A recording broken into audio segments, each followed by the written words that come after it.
Hi, folks. Welcome to another episode of Film Study. This is Ken McKusick, and it's time for this week's Friday Morning GM. Joining me this week is Matt Ruff. Matt, how you doing? Let's let it rip, Ken. Excited to get into it. Okay, so we're talking a little bit about the division, the state of the rest of the division, which we haven't talked about in a while. Occasionally we'll hit on, but it's interesting because the nature of problems has really separated like cream and milk these last few weeks for the division as a whole, the other three teams, and what's happening with the Baltimore Ravens. And I would say the Ravens have what I would call first world problems. It's I didn't make up that term, obviously, but this is something that my old broadcast partner from college used to say every once in a while.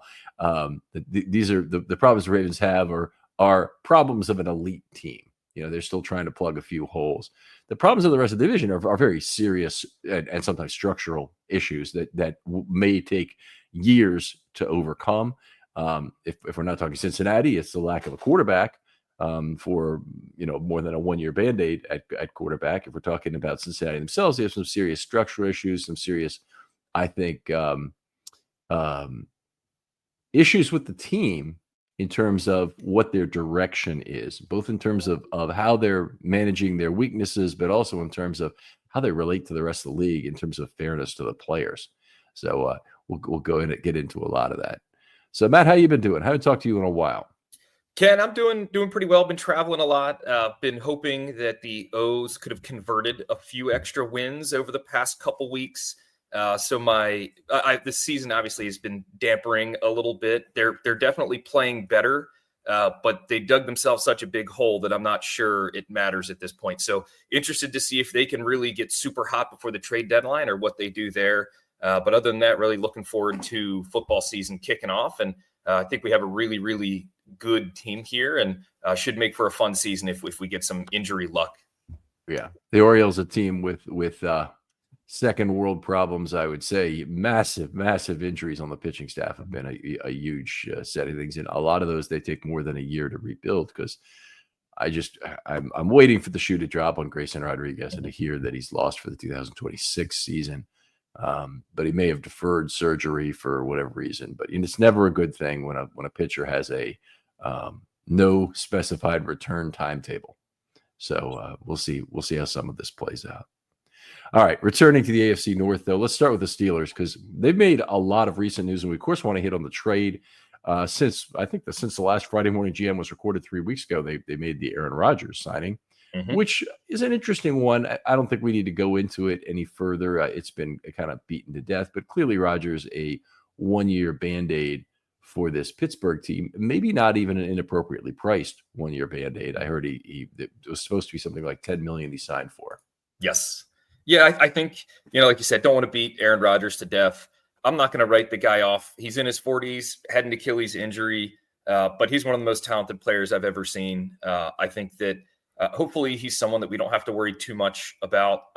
And I think, again, the Steelers are probably could be in line to win 9 games again, which they somehow managed to do no matter what the circumstances are. And I think Rodgers probably gives them a decent floor, but I don't know how high the ceiling ultimately is. I think he relies a little bit on his athleticism more than the typical quarterback has. And you just get to a point where that starts to wane.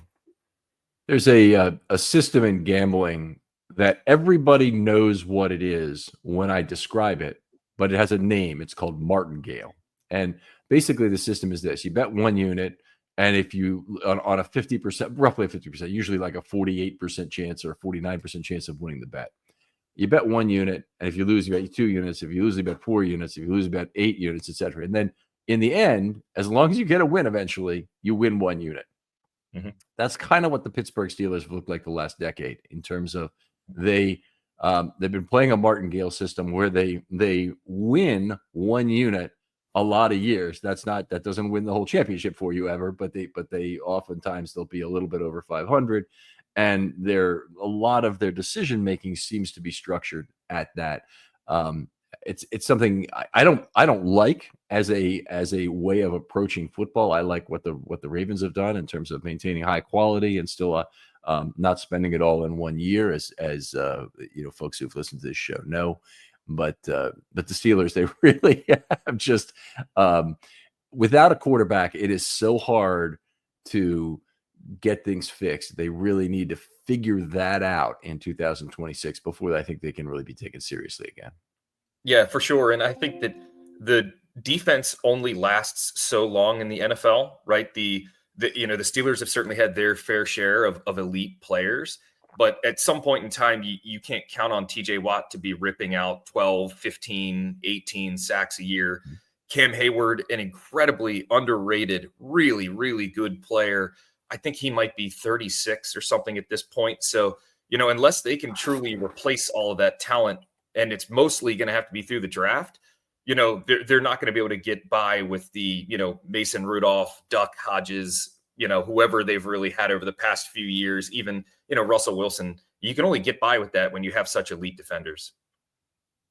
Yeah, I agree. And if you look at the age of the players, I think you hinted at this without maybe directly saying it. It's a very old team. Minkah Fitzpatrick was one of the younger players. They just traded him. He's 28. They acquired a 30-year-old Jalen Ramsey in return. John O. Smith also coming over.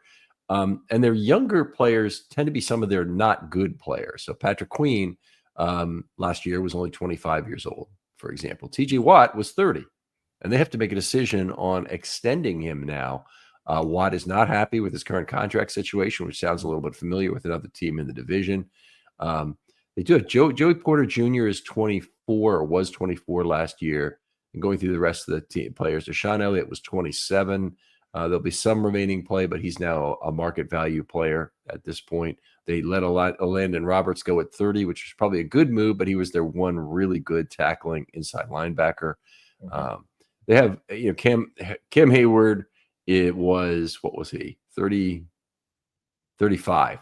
So will be 36 this next year. They have Cordarrelle Patterson was on offense. They have it's an older team anyway, and it's particularly weighted that a lot of their quality play is coming from older players, and you don't want to have that if you can avoid it. It's not like the Ravens don't have some of that too, but they also have a very good nucleus of very young talent too. When you talk about players like Hamilton and Linderbaum and Travis Jones and all the guys, all the year 3 guys, basically, who they need to sign now.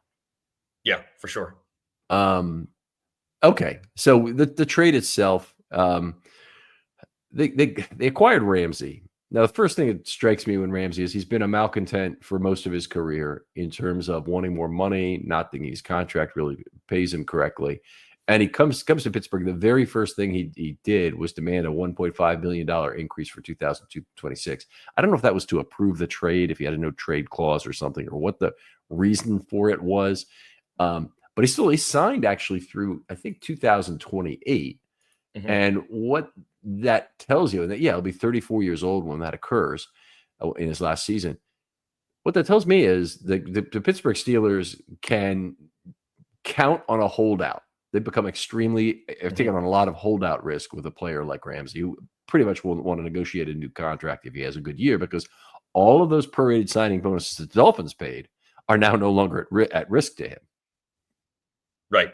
What have you read much on the reason for them getting rid of Minkah Fitzpatrick?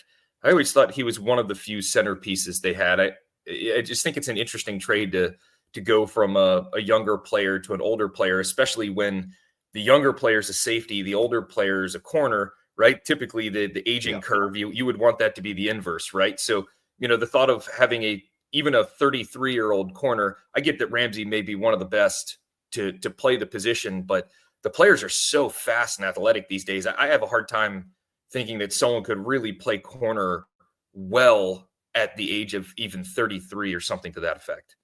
Okay. Well, I mean, they have a lot of flexibility also in getting rid of Ramsey at any point during this contract, unless they have to re-sign him and extend him, to do that. So of course that is going to be one of the big questions. But yes, I agree. It's 2 years given up. And they got John O. Smith, who was the additional, I call him a throw-in piece. He's a tight end with 88 catches and over 8 yards per target. That's not an insignificant quality that they have. It has been said Aaron Rodgers likes wide receivers and not tight ends. And now he's got 2 tight ends at Pittsburgh. So we'll see if he can have an effective season with 12 personnel. I don't think that, by the way, that's a first world problem right there that the Steelers have, is that they have, that the bigger issue they have is they acquired a malcontent in DJ Metcalf and got rid of a different one in Pickens. I'm not seeing that as a really great move either. It's a he spent a lot more money at that position for a receiver who's probably better. But it was just an interesting move also. Yeah, but also, like you said, Ken, Metcalf's also far older than who they replaced in Pickens. So the Steelers, it almost seems like they have a little bit of a house of cards built up here, where it's not that they don't have talent. You look at the roster, right? And if you were in 2021 and you heard of a roster with Aaron Rodgers, Jalen Ramsey, DK Metcalf, right, TJ Watt, Cam Hayward, you'd say run for the hills. This is Godzilla, right? But then you look at the clock and it's 2025. You know what I mean? And it seems like they've gotten older just in so many different positions, whether just by their stars naturally aging or bringing in Rodgers. I mean, Rodgers is a big step up in age. Trading Fitzpatrick for Ramsey. So I definitely think that there could be a point in time where it's week 9 or 10, and whether they're nagging or season ending, they could certainly have a lot of injury trouble. And all you need is, two of the key players to go down before you really can't make up that difference. Nope. Ken, you're muted. It's certainly a gamble. And one of the things about this that's kind of funny is that the Steelers actually had Russell Wilson, who was a 36-year-old quarterback, and they replaced him with a 41-year-old quarterback. It's just you think at one position that couldn't possibly get older, they do anyway. And they've been very patient. They were jerked around by Aaron Rodgers in a way that it was really hilarious this offseason. And by the way, he's not making $10 million, he's making $14.15 million. That's his cap number for this year. Yep. Let's go back to the Minkah trade, because I think there was another interesting point here. Minkah was actually one of the team's good tacklers last year, and he has a lot of responsibility in the Steelers system because they have Patrick Queen. They've now acquired Harrison. I think it's going to be mostly a special teams player, but he probably will play some inside linebacker because they paid him $5 million. So they acquire a player who has had a lot of tackling difficulties in Harrison. They already have a player in Queen who's had a long history of poor tackling, one of the worst playoff performances you'll ever see against Derrick Henry.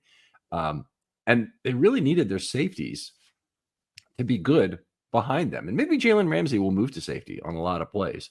Maybe he's a slot corner or a outside corner in the nickel and a safety on other plays. Maybe they've got some kind of a hybrid role for him that moves him there. But to me, I think giving up on the tackling with a linebacker core like this is pretty scary.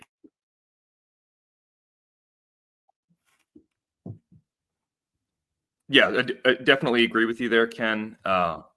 It just seems like they got worse with this trade. I don't understand. I get that Jonnu Smith he had a pretty decent year. I get that Art Smith loves him. I think everywhere Art Smith goes, that Jonnu Smith follows in some way, shape, or form. But I don't understand how I'm not really seeing that logical of an argument that trading Minkah for Ramsey, it really improves the Steelers at all. And I wonder, was there some sort of contract dispute between the Steelers and Minkah? I just don't understand the reason for getting rid of him, especially when that 30-year mark for corners is a pretty dangerous mark. It's really hard to play elite corner above 30, right? Yeah, and maybe he's the exception. Maybe he's got so much talent that it's okay in this case. But we'll see on that. TJ Watt being unhappy with his contract obviously is another big situation for them. They're going to need to get that done. But by the way, before we go back to TJ Watt for a second, there is a hidden player in here who the Pittsburgh is making a bet on with their inside linebacker moves to get Harrison as effectively a backup, that they're giving a job, more playing time to Peyton Wilson when they get rid of a Landon Roberts. I actually think Peyton Wilson is one of the hidden stars of the Pittsburgh Steelers. Great player at NC State, unbelievable player in the draft, at the highest stops to miss tackles in the entire draft in his year. Didn't have that kind of a year last year, but he had a really good coverage year. It looks to me like the pieces are all there. The indications are all there for Peyton Wilson to be a breakout player. And unfortunately, their moves this offseason do free up time for him. So if they made one move for youth, I'd say it would be that was a good trade-off.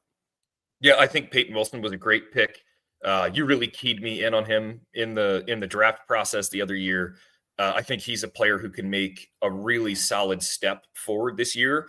Like you said, he had a quietly good year last year. No reason why he couldn't make a step or two on top of that and really become a nice piece in their defense. Yeah. All right, and then we get back to TJ Watt for a second. The team's going to have to make a decision about what side of the fence they're on in terms of rebuilding this unit, potentially with getting a new starting quarterback. And I guess we have to admit the fact that Rodgers might be around for more than 1 year. But I would think if I had to lay a percentage chance on it, it's probably like 35% that he plays in 2026. Yeah, I think that's probably a fair percentage. I thought he said something to the effect of this was most likely his last year, which again, you don't know what that means, right? But it would be hard to see him playing another year unless he really did play well, which I think him playing well would have to be, it took extra time to recover from the Achilles. He's got some of his athleticism back. He meshes really well with a receiver like Metcalf, learns to use the tight ends a little bit better. So it could happen. It's just, as you get up that aging curve, it gets harder and harder. And it's not like, we've seen people struggle to come back from Achilles injuries in their 20s. And, this is completely different. Now the position's different, right? He's not a running back. He's not a corner, but at some point in time, you do need that, even if it's just the mobility within the pocket, the ability to make the right step to miss a man. If you can't do that, and, then you're just going to start getting hit more, you're going to get frazzled more, you're more likely to fumble. So you could really, get to the point where if you can't move at all, you're going to put the ball at risk a lot. Right. So, for some reasons, and the Rodgers bet wasn't a big one, but the Steelers are very significantly in on this season and have to make some decisions about their older talent. But Hayward, Watt, they have some older players that this is getting very close to the end of the line. Let's move on to the Cincinnati Bengals. It's interesting. The Bengals have not yet produced a depth chart. Now, there's often a PR depth chart that comes out by now. In fact, the NFL used to have a deadline for it. But one of the problems that they have is they have two unsigned rookies. Now, one of them, the second round, by the way, everybody's player is unsigned. But Shamar Stewart's unsigned their first round pick because the Bengals effectively don't want to guarantee his entire first contract salary, which is just something that every first round pick expects, and every other team will do it. And basically, the Bengals want to put in some sort of not fully guaranteeing void years, which somehow means that they would roll that money into his second contract. So their first contract, they're already trying to negotiate the second with this guy. I have some issues with Shamar Stewart, the player. I think he might not be that good, but might not really deserve a first round draft pick. But I don't have any problem with Shamar Stewart, the negotiator. He's doing exactly the right thing, going after the Bengals like this. I agree, Ken. And I think that even if Shamar Stewart, the first round draft pick, is maybe could be seen as suspect from some lenses. Again, some people liked him as high as in the top 10. Some people thought there's no way he could go in the first round. Even if you say he's got a low second or maybe a high third grade, having an issue with someone, even at that point, you don't want to see that on your team. So this is a problem for them. They come off as cheap. I think that the Cincinnati teams have always come off as cheap. I saw someone complaining that back when the Reds won the World Series, maybe back in the early 90s or late 80s, their owner was upset because they swept the series and didn't get enough home games and enough home revenue. And so I had not heard that one before. Now, Ken, I can't confirm the truth of this, but it basically said something to the effect of that, the owner didn't even want to pay for a celebration and the players had to do it for themselves. Again, this could be completely false information, guys, so don't put it on Ken. But when I read that this morning, I was laughing, and someone basically posted and said, why are all the Cincinnati owners this cheap? I remember when Marvin Lewis went to Cincinnati in his first year, they brought out a bunch of old jock straps and threw them on the center of the clubhouse floor and told people to grab their jock strap. And Marvin Lewis was blown away. Every other organization, you can get a new one every single game. Meanwhile, the Bengals are refreshing old jock straps. And I think Marvin Lewis actually did a lot to transform that organization.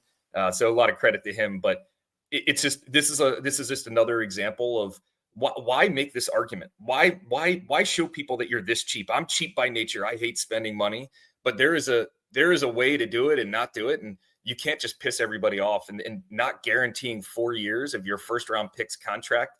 It just seems so petty. Why die on this hill? Yeah, we're not talking a whole lot of money, and maybe Shamar Stewart is the kind of player you really don't want to do that. But then you probably shouldn't have drafted him in the first round. That's probably what it comes down to. Is he probably was not a good first round selection then. The top 4 offensive players, Burrow, Higgins, Chase, and Brown, make up 39% of the salary cap. This is an ongoing structural issue, and they certainly are very important to the passing game. And Orlando Brown is not tremendously overpaid at left tackle. His cap number is only about $15 million. Mm-hmm. I'd have to look at how that's going to change in the coming years. But to have the quarterback and the 2 wide receivers making up as much of the cap as they do is not usual, and it's going to get worse. Mm-hmm. Yeah, it's almost comical in nature to have so few players take up such a material percentage of the cap. What that means is you either have to be an elite drafting team that is supplementing these players, or your depth is really going to suffer. And the depth isn't even necessarily your second and third string. You're going to be pretty negligent at some of your first string positions across the board. Now, the flip side is these 4 players are pretty deadly. We've seen, especially last year, the adverse effects of when these guys are healthy and we're going up against them. They carved us up pretty bad there. But again, you're really susceptible, and like Higgins has had some injury issues, Burrow's had some injury issues, and you're really counting on that core being healthy. I guess maybe that's an obvious statement. You could say every team is, but when you've got 40% coming from your top 4 offensive players, that's a pretty extreme slant to the team, and you really need help from your big 3, big 4 in order to make a run each year. Yeah, and a lot of people would say it's not obviously those 4 players that have held the Lee Brown have had. It's not the 3 players who've held the Bengals back. It's the defense, but it's also the offensive line has been extremely inconsistent, and you can. Fans love it when you go after skill position players, and they hate to lose good skill position players, but you have to be selective in the same way the Ravens have been. And you have to sometimes let us great skill position player go because you can't afford him. Yeah. And you have to, every player you decide from, this is the ultimate first world problem. You have too many good players to sign them all. That's the ultimate first world problem.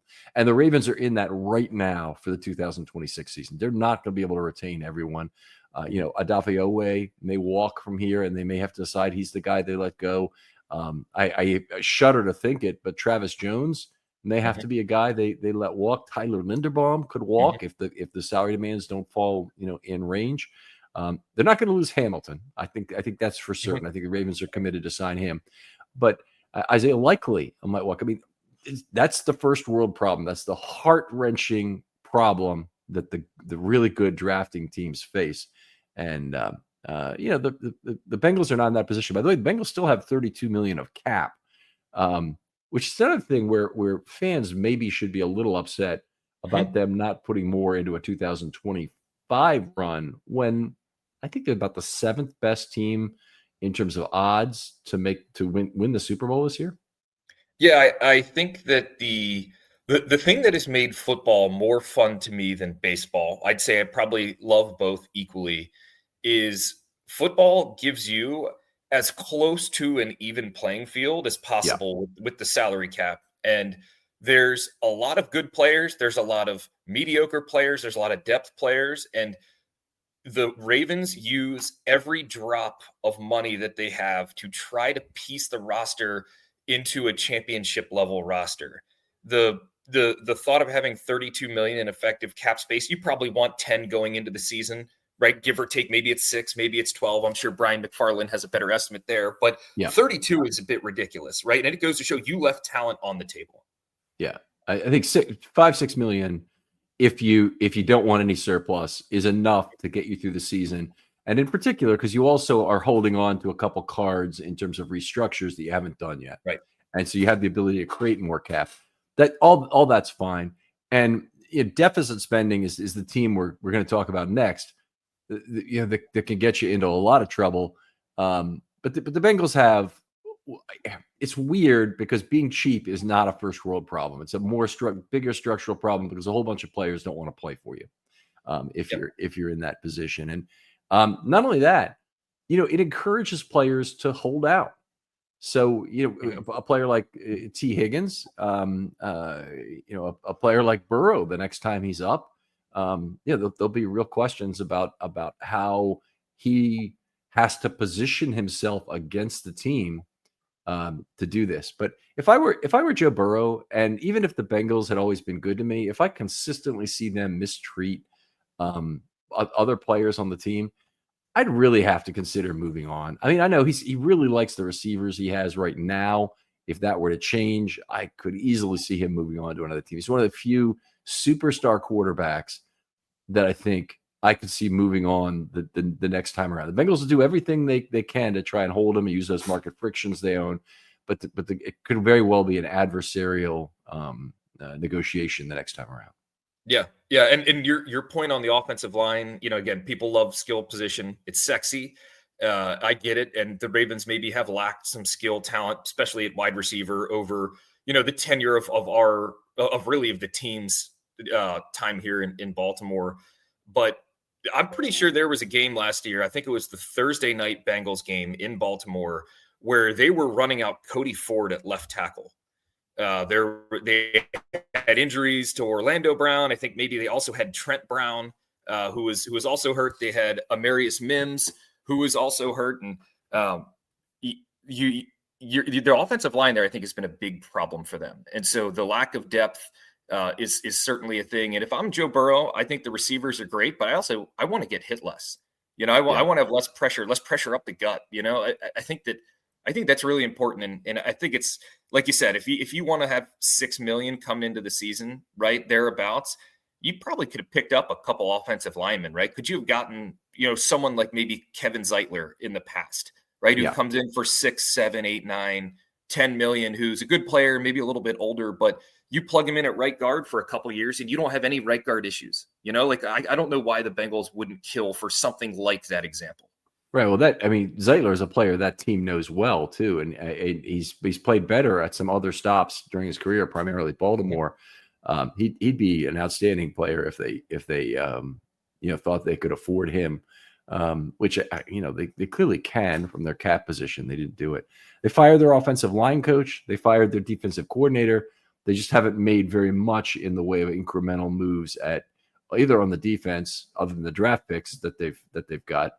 Or on the offensive line. So we're talking about a team that is saying we're going to run it back with some players who didn't get it done last year. Yeah, I always thought that Lou Anarumo, their former defensive coordinator, I always thought he was one of the darling coaches of the league. I also think that sometimes having a fun name helps, right? Like I think you see it in basketball where, if your name is Joe Smith, it's just not as sexy as Kobe, right? Or Shaq. Okay.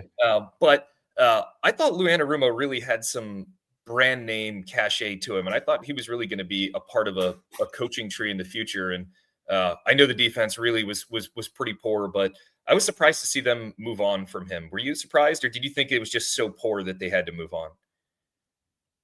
I think there are results sometimes where you can't live with it anymore. And they lost 5 games where they scored 38 plus points. Again, kind of a first world problem. Is the most in NFL history, by the way, that happened. And the Ravens had one of them, and they did not have a second, but they weren't too far away from it. They won 35-28 the second game, or was it 38-35? 38-35, I think. So they didn't quite have a second one there, but boy, it's very significant in terms of how poorly the defense played last year. They addressed the defense mostly with their draft, although they had a couple inside linebacker picks that a lot of people would say they're not addressing those important positions in the draft. I'm not sure the fault was with the coach, and if that's your point, then I completely agree. Yes. Yeah. I just didn't think he was fully to blame. I get what you're saying, which is Sometimes the results are so bad you don't really have a choice. But again, you've got that extra $25 million. I'm not saying you need one $25 million player, but the Ravens have gotten a lot of really good players at really affordable costs, like Michael Pierce, like Jadeveon Clowney, like Pernell McPhee, V2 or V3. There's a lot of guys out there that I thought the Bengals could have picked up to really supplement the talent across their defense or offensive line that teams like the Ravens, we don't have that luxury of having that extra 25 million sitting out there, right? We're Right. like you said, we can barely sign the guys that we have, and we're going to lose one, maybe two, I hope not more, of those really good young players going into their fourth year this year. It just seems, if I'm a Bengals fan, I'm pretty upset that they couldn't have plugged some more holes with the roster, even if it wasn't star players, just by bringing in more depth across the roster. Yeah, and I agree completely. It hasn't been something that the Bengals, I think, have been particularly good at in the past is signing those guys. And, it may be of their own making that they can't sign them. I mean, if you're DeAndre Hopkins and you want to play for a ring, or you want to do it with Lamar Jackson, you want to do it with the cheapest organization in football. So I think it's a legitimate question. And OBJ did hold the Ravens up for money. That didn't work out from the Ravens' perspective in that. But the Hopkins acquisition, the Jair Alexander, signing, they're done at probably below market prices. Another good one is Chidobe Awuzie. He may or may not really get a lot of playing time for the Ravens, but he's playing on a contract that's essentially funded by the Tennessee Titans. The Ravens only have to pay him $1.5 million, which made the difference between the Ravens, going with him instead of the guy that traded for Davis White, right? Mm-hmm. Yeah, so smart moves, and I do think there's when you're a good team and you're a good organization, you can get players a lot cheaper than bad players, or than bad organizations can get the good players. I mean, you even see it with teams like New England now, right? New England used to be the class of the league from an organization standpoint. Now you see every person they bring in, you look at it, it seems like a pretty big overpay, and that's the Lamar factor and, the good organization on top of it. So we're pretty lucky, and really makes you think that we've got to capitalize on this window of having a lot of really, really good talent, good coaching, good front office. Like, we need to make it happen at some point. Yeah, completely agree. Let's move on to the Cleveland Browns. A whole bunch of drama. I thought they had an outstanding draft for a lot of reasons. Number one is you don't overpay for Shadur Sanders. Mm-hmm. I'm upset with Ben Mason as a 5th-round pick. I'm upset with Caillou Kelly as a 5th-round pick because I didn't like those players. Mm-hmm. But I'm not upset with Shadur Sanders as a 5th-round pick. It's an outstanding gamble for a tremendously immature player who could really be good. And the fact that they've got 4 quarterbacks competing in camp is a nightmare for them. If you've ever been to practice, the reps go basically about 2/3 to the starter, 1/3 to the backup, and then off at the end of every 10-minute segment where they're playing situational football or whatever, you might get Ravens 3 out there, which is their 3rd-string guys, and the 3rd-string quarterback in there gets one step, and then the whistle blows, and they have to move on to the next drill. I can't even imagine how they divide these up with 4 quarterbacks. I cannot even imagine. I'm dying to hear it when camp actually starts. They had some mini camps and stuff. I'm sure that somebody's got information out there about how these snaps are getting divided. But I'm really, really loving the thought of reading about that. Yeah, and I think too, what makes your point even more impactful is it would be different if you had, say a 37-year-old Tom Brady or Peyton Manning, who this was their offense. They basically created it with their coordinator over time. They could take a day or two off and really get more reps down the tree of quarterbacks. Yeah. But they have just a smattering of people that, all could use the reps, right? All don't have a long history with the team. All who don't have a long history of success with the team, right? So how do you really split that up? It's almost hard to figure, is Shadur above the quarterback that they drafted right before him? Does he get more reps, less reps? Did they draft him to send a message? I mean, you could probably overthink this in a lot of ways, but it almost feels like it needs to be broken out a quarter. And that's just not enough for anyone to learn, especially not at that level. That's absolutely true. And Shadur Sanders is in for a tough year, I think, this year. I think he's one of the players who had a top pedigree in the draft, who I think who has a lot of expectations that probably will not be met. So we'll see. We'll see how this plays out. I mean, there's articles written, and probably hundreds of them at this point, or certainly tens, where they talk about the reasons why Shedeur was drafted so late, rather. And a lot of it is his father, which is not. You ever have one of those days where everything's off? Well, Mood can help with that. And let me tell you about Mood. It's the online cannabis brand that is changing the way we handle everything, from stress to sleepless nights, with functional gummies that are 100% federally legal cannabis. Mood launched to make cannabis affordable, accessible, and transparent, while at the same time supporting American farmers growing premium hemp on small pesticide-free farms. Their gummies are next level. Seriously, I've tried a few, and each one feels totally different. The Sleepy Time gummies, out like a light, immediately asleep. The Epic Euphoria, it's perfect when you just need a reset to feel good again. What makes them unique? Mood combines THC with herbs and adaptogens, so you get real targeted effects. You're not going to find this in your typical dispensary. And here's the best part. Mood ships discreetly to most states, offers a 100-day satisfaction guarantee, and right now you get 20% off your first order with the promo code RAVEN. Just head to mood.com. Find your perfect gummy and use the code RAVENS at checkout to save 20%. Really his fault. I mean, he did benefit from his father being the coach at Colorado and got an earlier opportunity, a better opportunity there, but he made good on that. I don't have a problem with that. In terms of his interviews, though, which is supposed to be one of the worst things, that's terrible.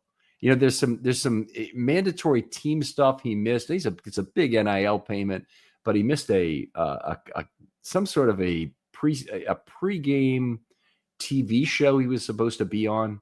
And a lot of people think that just having Deion Sanders around the building or around the organization, even if all he's doing is sitting in the stands and the camera is panning to him, is a bad thing. Yeah, I mean, I would say, Ken, I know we talked about this a lot on the draft show on Saturday when he was picked, but I think there's something to be said for, if I'm the coach of the Cleveland Browns, we're probably not going to do that well this year. Do I really want to have the thought of, the owner there who might be a little bit off his, little off kilter anyway, throwing Deion one of the John Gruden 10-year, $100 million deals to come in or something to that effect? And do you even want to be answering media questions about it or questions from your staff? A lot of times people see the public media questions that get answered, but Ken, you were in business for a long time. A lot of times the hardest questions are the people who work for you, right? And how do they see their future in the organization? And, what do they think about all the Deion stuff? I think that having him taken in the 5th round was perfect for the Browns. So, I get why a lot of other teams didn't go for him, especially early. I also thought that him being thought of as a 1st-round pick seemed a bit laughable, and it seemed like just a square peg round hole, but I thought he was a fine third round pick. So to get him in the 5th, I think there's definitely some value there. And if you're going to try to take a swing, quarterback's the most important position to take a swing on. So a good pick for them. Yeah, it was, I think, a good pick. And what was even better, well, it might have been better, might not. We'll see if Travis Hunter ends up being the remarkable two-way athlete, the alien that he is as a wide receiver and a corner. They traded him and essentially picked up an extra 1st-round pick. They moved down in the round, then they picked up a 2026 first. I think that was a terrific trade for them. So it's the front office on draft day. You had two really on the draft 3 days, had 2 big wins. So the first was in the 1st round where they picked up the extra 26 capital, and the second was getting Shedeur very cheap. I don't know that it's going to all play out well. One of the other things that's interesting about this, the Browns are going to have press conferences after every game. Shedeur is going to have a chance to speak. Actually, the Browns could try and limit that, but the Shedeur is going to have some chances to speak when he's in the game. Here's the problem for the Cleveland Browns. Every news organization is really going to be interested to hear what Deion Sanders has to think, and they have no control over him. The Browns can go to him and say, "Hey, Deion, we don't want you talking about Shedeur. It's a distraction to the team. It's a distraction to the organization." Deion's going to say, "Fuck you." Right. Look, I'm going to tell you, you're not going to try to shut me up, are you? Because if they come to me and they stick a microphone in my face, I'm going to tell them what I think. And if the Browns have Joe Flacco at quarterback and Shadur's not there come November and the team is 3-9, it's going to look really stupid to me. And I'm going to say so. It's something I think that the Browns are in a lot of trouble. But anyway, that's one of the issues with having Deion around the organization, whether or not he's at practices or whether or not they can keep him out of the actual building. It is a sort of Damocles situation, though, with Deion, is that would you rather have him closer to the organization where at least you can keep an eye on him and threaten them a little bit and try and keep him in line? Or would you rather have him outside the building where news outlets are thrilled to get him on air and he's thrilled to talk? I don't even really think Deion can see the harm he could possibly do to Shadur's career by talking to the media. He probably, on some level, he could probably be advised that that's the case, but then he's going to be too arrogant and egotistical, in my opinion, to think that that's actually true. No, that's not the way I'm going to put it. I'm going to be very upfront about this. I'm going to be blah, blah, blah. I'm going to be, can't you see that? I mean, yeah, I think it could be a circus, Ken. And I think the thing is, what media outlet wouldn't want Deion on there? Right? For an interview, a conversation. I mean, he's friends with all the players, all the former players in the media. He's a Hall of Fame player. He played for the Cowboys. I mean, his stardom is massive. Then he goes to Colorado, actually turns them into a legitimate program, basically from the ashes. His son comes and plays for them. I mean, this is every tailor-made media story known to man, aside from maybe some Olympic tilt to it. You know what I mean? It's just this is an ESPN dream for a story, and so everyone's going to want to get a piece of the apple. I think, like you said, maybe keeping your enemies closer is the right way to do it, and I think the Browns need to ultimately convince Deion that they have Shadur's best interest at heart, and if they can convince Deion of that, maybe that will help.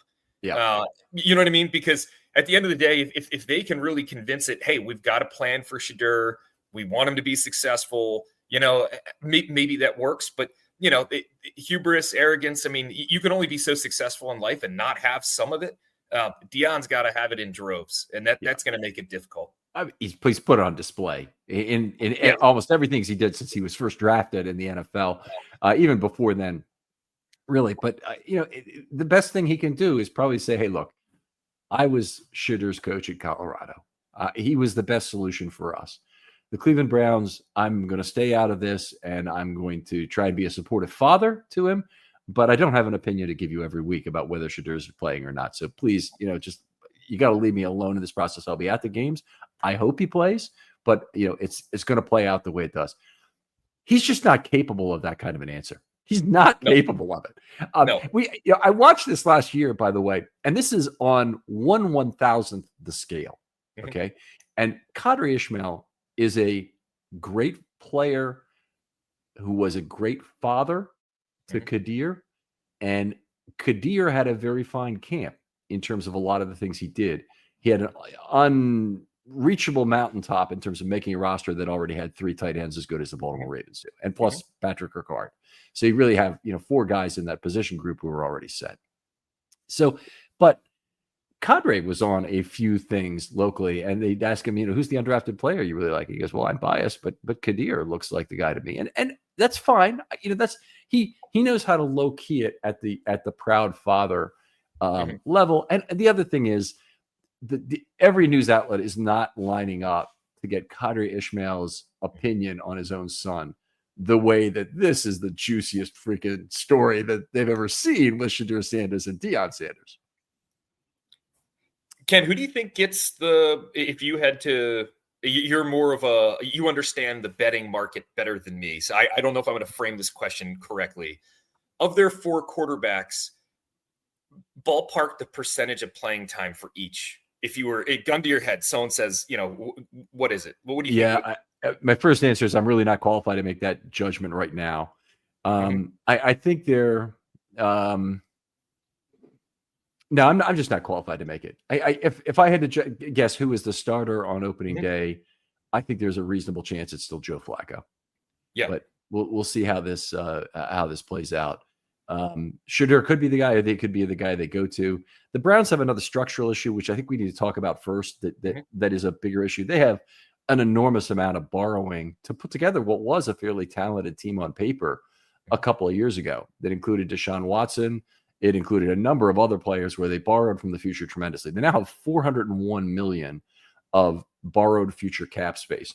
And to put that number in perspective, that's in void years. That is 144% of their 2025 cap space is borrowed from future caps, which presumably will be a little bit higher, but they won't be 143% of 1 year. And all that comes due over 5 years because that's the nature of NFL contracts. No team had done it more except for the Eagles. The Eagles were successful with it. The Browns obviously weren't. So this is a real question for this organization. Now they're having to switch quarterbacks, and it's going to be a difficult road for them for sure. The other thing, they have $67 million in dead money this year. So even though, the team didn't have a lot of money they could move around, they had very few contracts where they hadn't already borrowed all the 2025 salary from during 2024. I mean, you look at this thing and you've got all these players who were making $1 million in 2025, and that money has already been pushed into the future.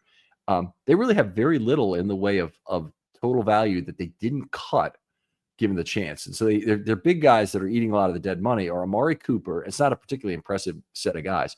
Amari Cooper, Zadarius Smith, Jedrick Wills, Dalvin Tomlinson, Juan Thornhill, Okoronkwo, Jameis Winston, and Quentin Jefferson. It's not a group of A-listers. Some people would argue that Amari Cooper is, but it's not a group of A-listers in terms of 2025 expectations. That is a lot of money to play in those guys. The Ravens do have $28 million in cap dead cap money, but it's the $8 million of that is Ronnie Stanley. So they've really got who it was the last. They still have him, but he's got dead money on the contract, and then they've got $20 million tied up in OBJ, the gift that keeps on giving. Marcus Williams, $6.3 million, and Aguilar and Tucker.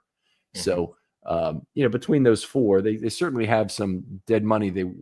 Particularly in Tucker, that they would have hoped they didn't have to pay, but they have first world dead money problems as opposed to the Browns, who are at a much different position.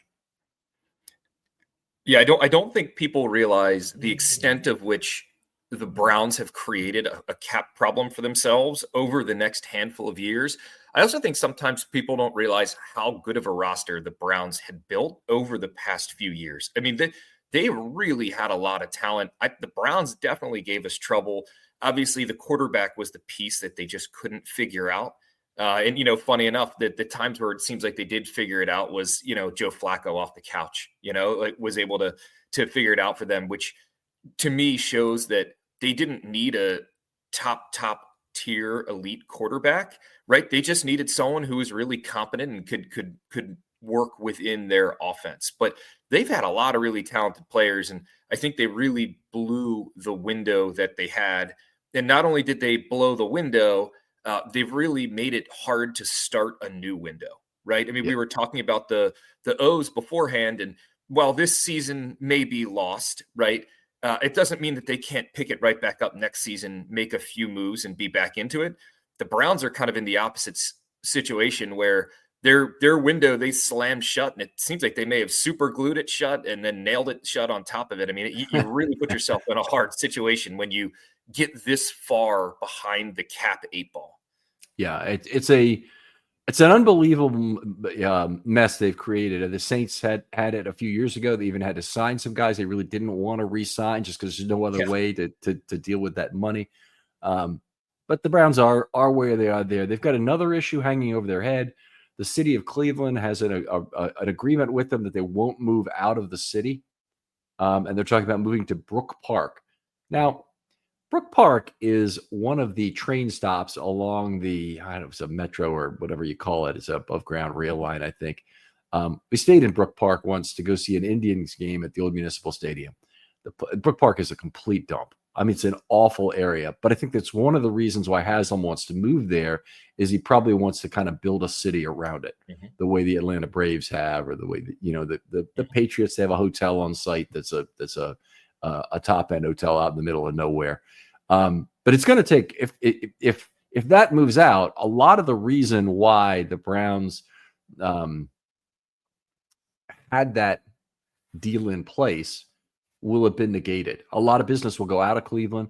I had the question of, I know it's in Cuyahoga County. I believe Cleveland is in that county, but I had the question of whether or not there's a difference in terms of the taxable entity between those two. And unfortunately, Jake didn't know the answer to that. Jake Burns didn't know the answer to that. But that's really the key question here is there a different taxable entity? Is there a different group of politicians who can say yes to Haslam in a whole different set of ways in Brook Park, that he says, well, these guys are the ones I want to be holding the feet over the barrel with, holding by the feet over the barrel, and build my ballpark there. They'll let me build a city around it.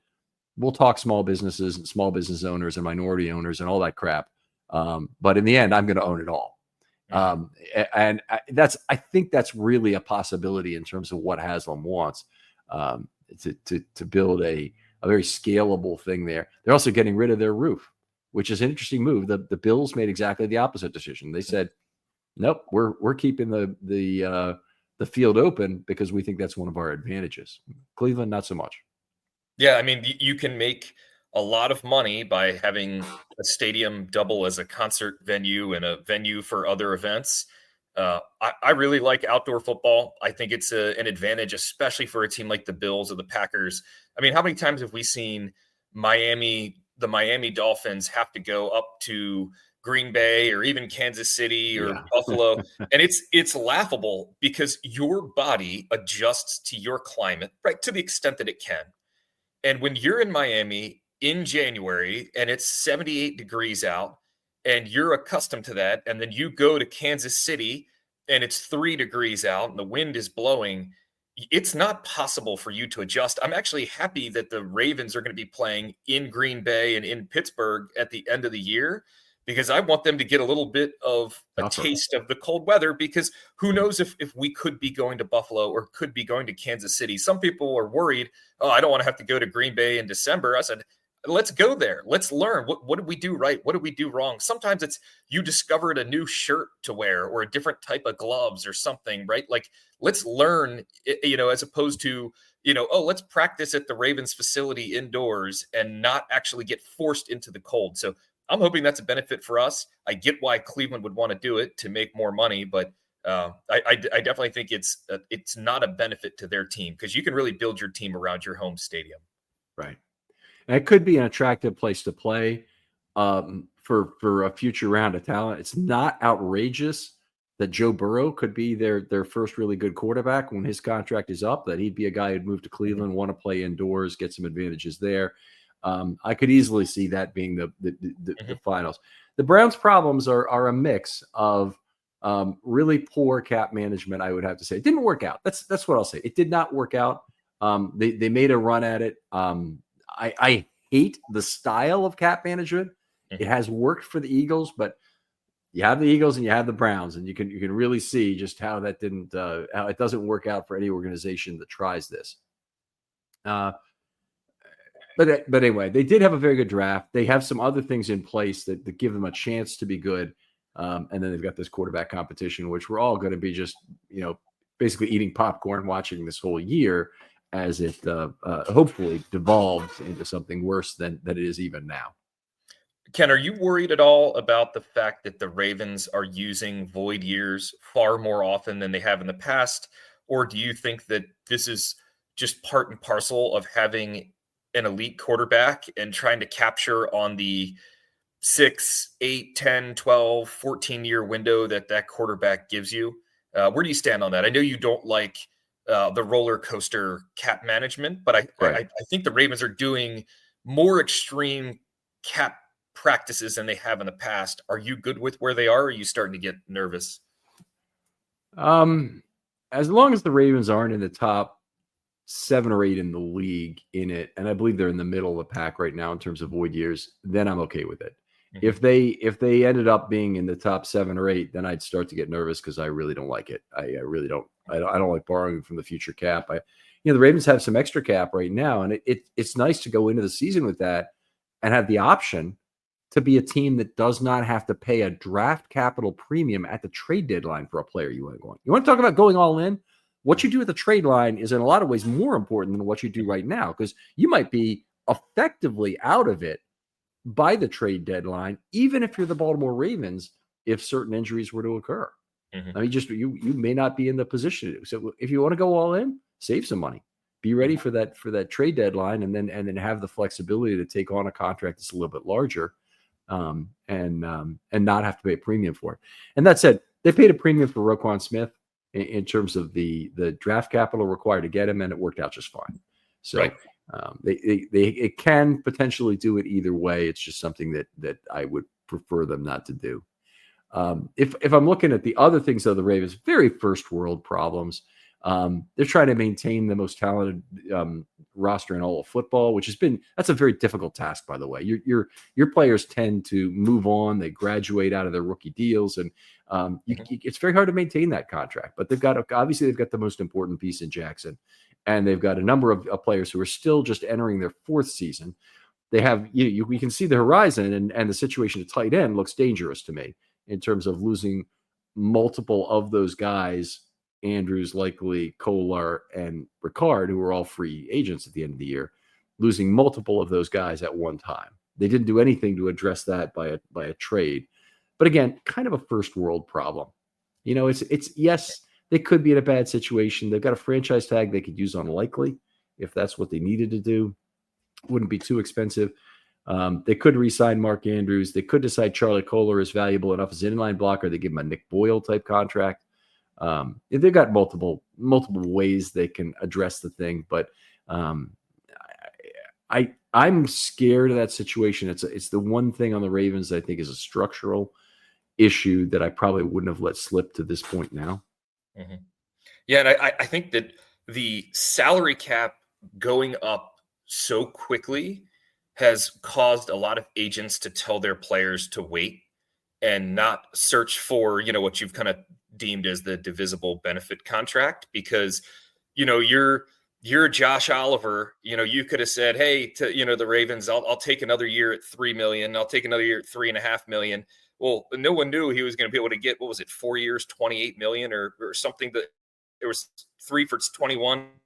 Yeah, I think that was you just couldn't have predicted that. It's an extreme amount of money. Yeah. Sorry, go ahead, Ken. Yeah, it's a lot of money, and it was a little bit unexpected. But it's something the Ravens, they set limits for themselves, and they try and make sure that they are still playing within a set of rules that's just a lot tighter than what the Eagles and the Browns are willing to do. The Eagles and the Browns are willing to go all out. It happened to work out for the Eagles. If you look back in terms of trading draft picks, it happened to work out for the Rams.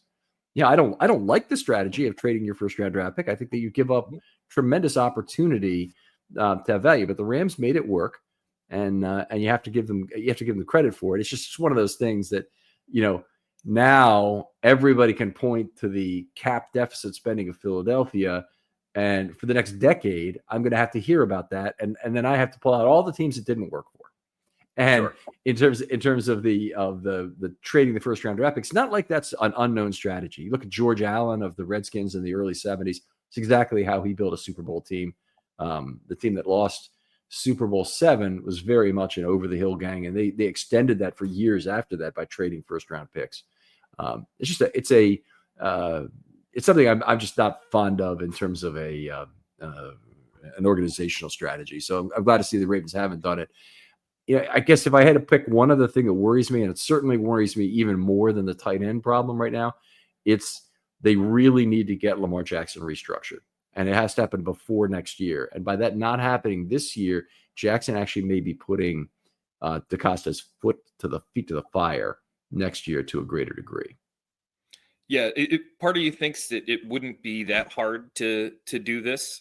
It wouldn't be that hard to come to a deal. I think everyone understands it's going to cost a lot of money. On the flip side, there's a lot of things that go on that we're not privy to. And with working people, some people are easy, some people are hard, some people are unique and different, and they see the world differently. And, I definitely think that the Lamar negotiation round one definitely took one of DeCosta's 9 lives away. I'm hoping it could be made a little bit different, but the contract is really structured in a way that, you do need to get this deal done. I would hope they would be able to do it. So yeah, I mean, I hope it's not some long drawn out battle. There is some leeway, and there is some runway, I should say, in terms of time, but there's not that much runway before the cap hit becomes untenable. And then, you might get into practices where you're just restructuring and pushing more money, but you can only push it so far. You really need a new deal to work the financials of this. Push it way out into the future. Yes, it still is going to be some deficit spending involved. If you're going to deficit spend on anybody, do it for Lamar Jackson. Mm-hmm. Don't do it for a 30-year-old Jalen Ramsey. Don't do it for, I can pick other players, but I won't. If the Steelers were to do it for Cam Hayward right now, I wouldn't think that was a good move in terms of him at his age. But anyway, you look at the Ravens' other problems. They're very much first world problems. They have a potential weakness at safety. They need another split field safety on this team. That's addressable. They don't have the guy currently. I don't think Sanusi Kane is going to end up being the guy. I definitely don't think Bo Braid is going to end up being the guy. He's missed some time already, but he's also just too good around the line of scrimmage. Too much of his value was there during the last preseason. Yeah. But they're both going to get their chance, and then the Ravens may still ultimately go out and get a safety off the street. Again, first world problem that you're talking about. Your third guy at the position and the desire to get more flexibility out of one of your superstars. Definitely a first world problem. Their backup inside linebacker situation doesn't look great to me. But again, that's a problem. As they showed in 2019, they can flush the toilet on the inside linebacker room and pick up all new guys in season, Bynes and Fort, and flushing basically Owasso, Kenny Young, and who was the third guy? Owasso, Kenny Young, and all right. Well, anyway, Owasso and Kenny Young definitely were two major players who they effectively got rid of during the season. Ken, what about the inside linebacker group are you concerned with? Is it Trenton Simpson not stepping up? Is it Teddy Buchanan and the other undrafted rookie they had who was pretty good at Iowa, but maybe just lacks some of the elite athleticism? Where do your concerns lie? Briefly, I know this isn't a whole show on it, but. Right. Sum it up as there's nobody to replace Roquan. Mm-hmm. If Roquan were to go down, I think that they'd have to go to Teddy Buchanan at the Mike. I think that would be where they would go. I don't think they would move Simpson from the Will. I think that's where his position is. Simpson has some similarity to Queen in some good ways and some very bad ways. And so hopefully, he's a guy who figures it out more from a coverage standpoint this year, is in the right place more often, but he probably needs Roquan to lead him. And then Jake Hummel is really a special teams player. Now we've seen you can get value out of those guys. Chris Board and Harrison had significant roles at inside linebacker for the Ravens last year. You probably don't want that ideally. And I think that they would, there's depending on how this year, Simpson's really at a crossroads because if he doesn't produce in year 3, he's actually in danger of being cut. I think he might, in which case he could be one of the guys you're potentially thinking about extending early after the 2025 season. And so he's really at a crossroads with the Ravens. But if it doesn't work out this year, I think they've got to look at going back to the draft and getting another player at inside linebacker. And they may or may not, with Buchanan's play, have a little bit of luxury on whether that's a day 3 pick or an earlier pick. Yeah, makes sense.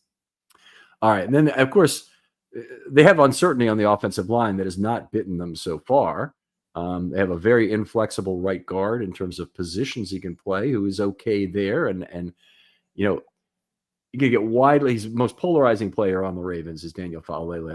A lot of ways that's good. You don't want it to be the quarterback being a polarizing player or the backup quarterback being a polarizing player. Those are bad things.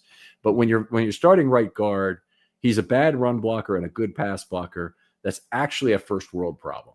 They've got a guy who is a very limited player who you can't ask him to do certain things. Not as good as you'd like in his own running scheme, but hey, the Ravens rushed for 5.9 yards per carry last year. Did it really hurt them? That Daniel Faalele could not zone block. We're talking about something that you can get at a micro level and have complaints about it, but Falale is a solid guard who's very cheap, and that's you need some of that on your team. Yeah, I'm curious to see how they adjust the playbook only slightly. I don't think the playbook needs to be rebuilt, but just slight tweaks and changes that are made now that they saw, 12 relatively unsuccessful games and then, 5 relatively successful games in a row. Hopefully Warhop adjusted, the coaching, the play calling adjusted. Now they have a full off season to really study it. I think that when you have a player who is so limited in one area and then brings, the gifts in the other area, it's now on the coaching staff to figure out how do we get the most out of it. And sometimes it's easier to have someone on your team, whether it be at work, football, you name it, who at least what their skill is and what they're not good at. So, you can stop treating them like someone who is average at multiple things and someone who's actually pretty darn good at one, but pretty bad at the other.